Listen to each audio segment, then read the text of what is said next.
तो पुण्यात्मा, हमने यहाँ से तो मरना पड़ेगा, ये तो कोई माने या ना माने, यहाँ से मृत्यु अवश्य होगी। एक विचार करना कि आपकी यहाँ मृत्यु होगी और जिस वस्तु को, जिस परिवार को आप अपना मानकर यहाँ सेट हो गए हो, आप स्थित हैं, आप निश्चिंत हुए बैठे हो, आपकी मृत्यु के उपरांत ये आपका परिवार आपका नहीं है। हो सकता संस्कारवश आपकी मृत्यु के उपरांत आपका पुनर्जन्म नाइजीरिया में हो जाए। एक देश है नाइजीरिया, जहाँ काले काले से और इसे दूसरी टाइप का आहार, वहाँ बोली भी और तरह की, क्योंकि हमारे संस्कार रले मिले हैं। जब सतयुग प्रारंभ होता है उस समय कोई मजहब धर्म नहीं होता। अभी भी द्वापर तक भी कोई अलग धर्म नहीं थे।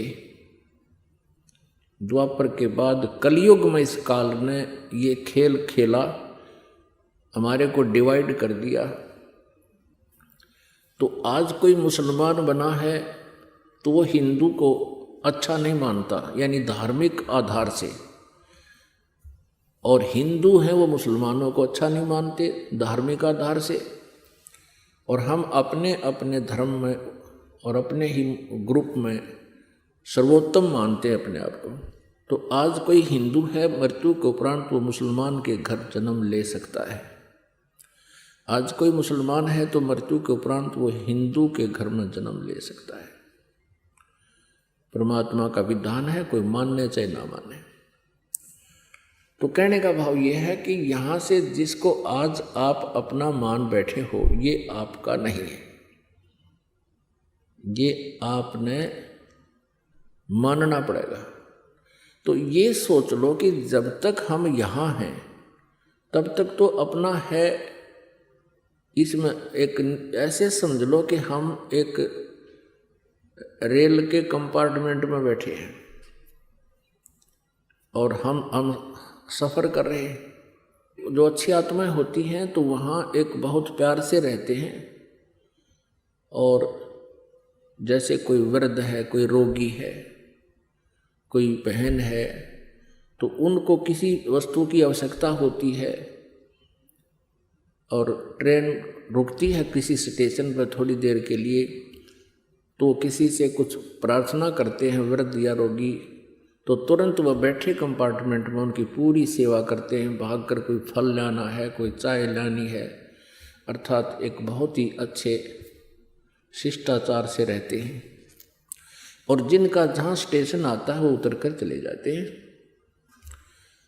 तो हमने इस प्रकार समझ कर रहना पड़ेगा यहाँ पर कि जब तक हमारा स्टेशन नहीं आता तब तक हम इसी कंपार्टमेंट में रहें और प्यार के साथ रहें, हमदर्दी जताएं।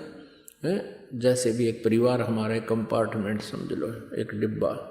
लेकिन बुद्धिमान व्यक्ति को इतना ज्ञान अवश्य रहेगा कि ये मेरा नहीं है। तो फिर हमने आगे का जो ध्यान करना है, भी कहाँ जाना है। जैसे कोई व्यक्ति अपने घर से चलता है और कहीं उसने जाना है दूसरे शहर में, जाने से पहले वो अपना ठिकाना निश्चित करता है।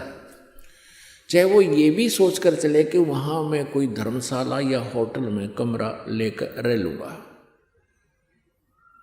तो अवश्य कोई निश्चित करके चलता है, पूरा टूर प्रोग्राम बनाता है। परमात्मा कहते हैं तुम जब संसार छोड़कर जाओगे, तुमने कहीं कोई ठिकाना सोचा है कि इसके बाद तुम कहाँ स्टे करोगे, कहाँ विश्राम होगा तुम्हारा। ये भी एक बहुत भूल है हमारी। तो अब हम अपना ठिकाना बना के चलेंगे और वो ठिकाना परमानेंट होगा। अब यहाँ से छूटने के बाद हम सतलोक जाएंगे। हमारी जो आशा है, मृत्यु तो होगी, और जब रजा होगी दाता की, वो उनकी कृपा से ही हम शरीर छोड़ेंगे। वैसे काल का ही हमारे ऊपर कोई लेन देन नहीं रहा, उसका हमारा कोई अकाउंट नहीं है। लेकिन परमात्मा ये देखेंगे कि तुम इस जीवन में परमात्मा पाने योग्य भक्ति कर भी सकते हो कि नहीं, क्योंकि अब ये पीक टाइम आ गया भक्ति का, और आप जी को मनुष्य जीवन प्राप्त है, और इस परमेश्वर की भक्ति करने से कुछ दिन के बाद आपको घना सुख हो जाएगा, ये नकली सुख इस संसार का। फिर आप जी क्या करोगे, क्योंकि परमात्मा समर्थ है, ये साधना शास्त्र अनुकूल है, इसका बेनिफिट बहुत घना है।